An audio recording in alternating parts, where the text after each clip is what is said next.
ओम शांति। आज 23/1/1977 के अव्यक्त महावाक्य है। टाइटल है महीनता ही महानता है। तो आज प्यारे बाबा ने बहुत ही सुंदर महीन से महीन बातें पर अटेंशन दिलाया, जो कि ब्राह्मण आत्माओं के जीवन में कौन कौन सी जो अंतर की चेकिंग होनी चाहिए, उस पर ये क्लास है बाबा की। बाबा ने आज 1 सेकंड में इस लोक से परलोक निवासी बनने की इंद्र सभा की परियों के प्रति खास क्लास कराई है।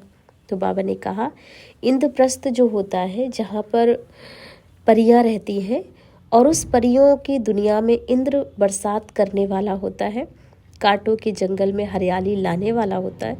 तो ऐसी इंद्र सभा जिसका गायन है कि यहाँ पर परियां ही रह सकती हैं, कोई भी सृष्टि के मनुष्य आत्माएं अगर वहाँ चले जाएं तो वहाँ के लोगों को बदबू आ जाती है कि यहाँ कोई मनुष्य आत्मा यहाँ प्रवेश कर गई है, तो उसे नीचे गिरा देते हैं। तो इसी प्रकार से बाबा ने कहा, जब बच्चों में देवभान आता है और देवभान की जो बदबू आती है, जिस कारण से फौरन ये अनुभव हो जाता है कि ये इंद्रप्रस्थ में चलने के लायक नहीं है, इंद्र सभा की ये परी नहीं हो सकता। तो बाबा ने कहा, परियों को ज्ञान और योग के पंख मजबूत करने होंगे। अगर पंख मजबूत नहीं होंगे तो वह पुराने संबंधों से सदा ऊपर उड़ नहीं सकते। तो इससे भी परे जाना होगा, इंद्रप्रस्थ निवासी बनना होगा और ऐसा अनुभव करें हम देहभान की बदबू से अपने आप को पूरी तरह से किनारा कर दें। साथ में बाबा ने कहा कि समय की सीटी पर पहुंचने वाले ही नंबरवार पहुंच सकते हैं। तो पहुंचने वाले काफ़ी थे, लेकिन 3 प्रकार के बच्चे बाबा ने उसमें देखे जो ऊपर जा रहे थे बाबा के पास। तो उसमें 3 प्रकार में बच्चों में पहले जो बच्चे थे वो थे समय बिताने वाले, जैसे कि समय को वहाँ पर टाइम दे रहे थे। दूसरे थे संयम निभाने वाले और तीसरे थे स्नेह निभाने वाले। हर एक का पोच अपना अपना था। तो बुद्धि को ऊपर ले जाने वाले बाप से बाप समान बनने की मिलन बनाने के वाले कम थे। रूहानी ड्रिल करने वाले ड्रिल करना चाहते थे लेकिन पार कर नहीं पा रहे थे।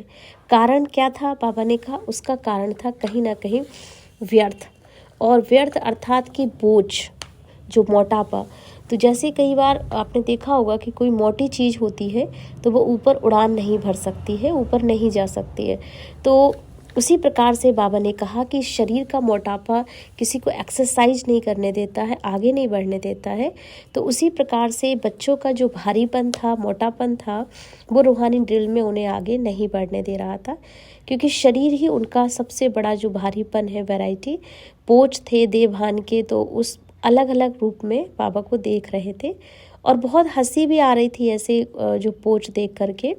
बहुत ऐसे भी थे जो मोटेपन के कारण अपने को मोड़ना चाह रहे थे लेकिन मोड़ नहीं पा रहे थे, ऊपर जाने के बार बार भी नीचे आ जा रहे थे, बीज रूप स्थिति बनाने की जगह विस्तार में आ रहे थे या व्यर्थ संकल्पों के वृक्ष में उलझ रहे थे। ऐसे अनेक प्रकार के उतार चढ़ाव बच्चों के पास आ रहे थे।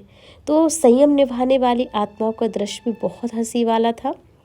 वह क्या था कि मालूम है बाबा के आगे गुणगान करने के बजाय, बाप द्वारा सर्व शक्तियों की प्राप्ति के बजाय निंद्रा के नशे की प्राप्ति ज़्यादा उन्हें आकर्षण कर रही थी। सेम ही जैसे उन्हें नशा था, वही भी देवभान का नशा होने के कारण बार बार उनकी बुद्धि जो है वो निंद्रा में जा रहे थे।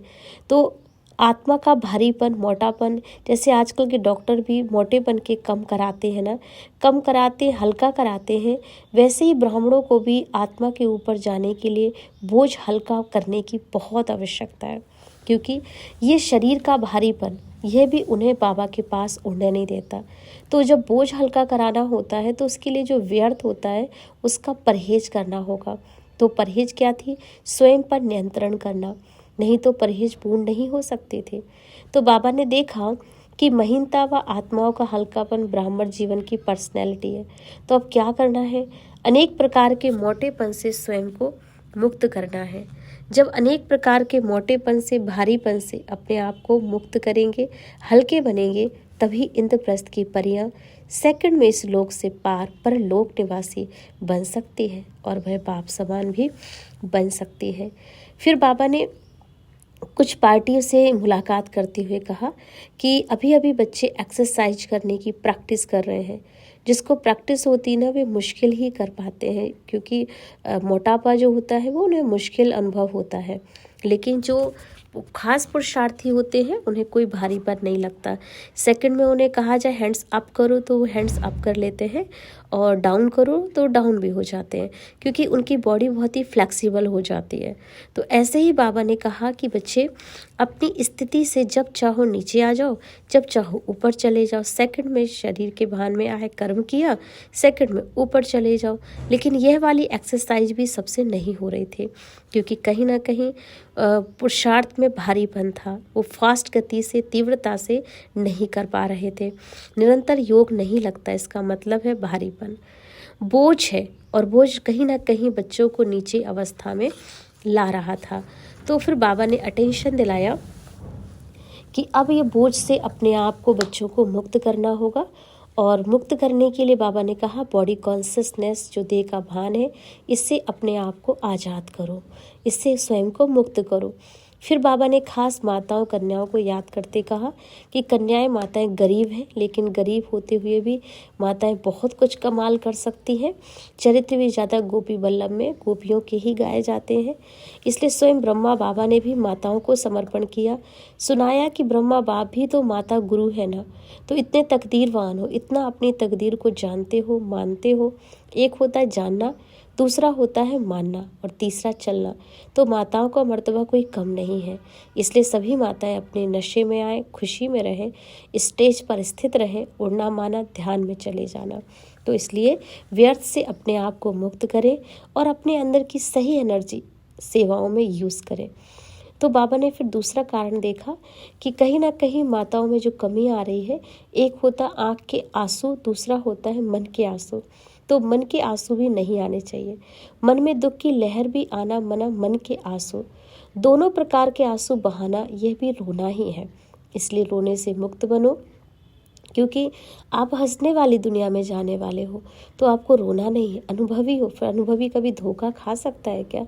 और अगर जो एक बार धोखा खा जाता है तो बार बार नहीं खाता। इसलिए सौभाग्यशाली नहीं, लेकिन पद्मा पदम भाग्यशाली बनो।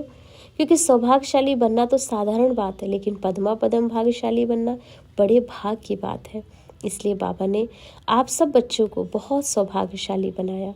तो सदा एक बाबा, दूसरा ना कोई, इसी अचपा जाप को करते रहो। एक दूसरे को आगे बढ़ाना है, नंबर 1 में जाना है। नंबर 1 मतलब सदा विजयी। विजयी रतन जो होता है वो हार खाने वाला नहीं होता है, सदा ही हार पहनने वाला होता है। तो ऐसे सभी बच्चों को याद करते हुए बाबा ने यही महीन पुरुषार्थ कराया कि अपने महीनता में जाकर महानता का कर्म करना है। ओम शांति।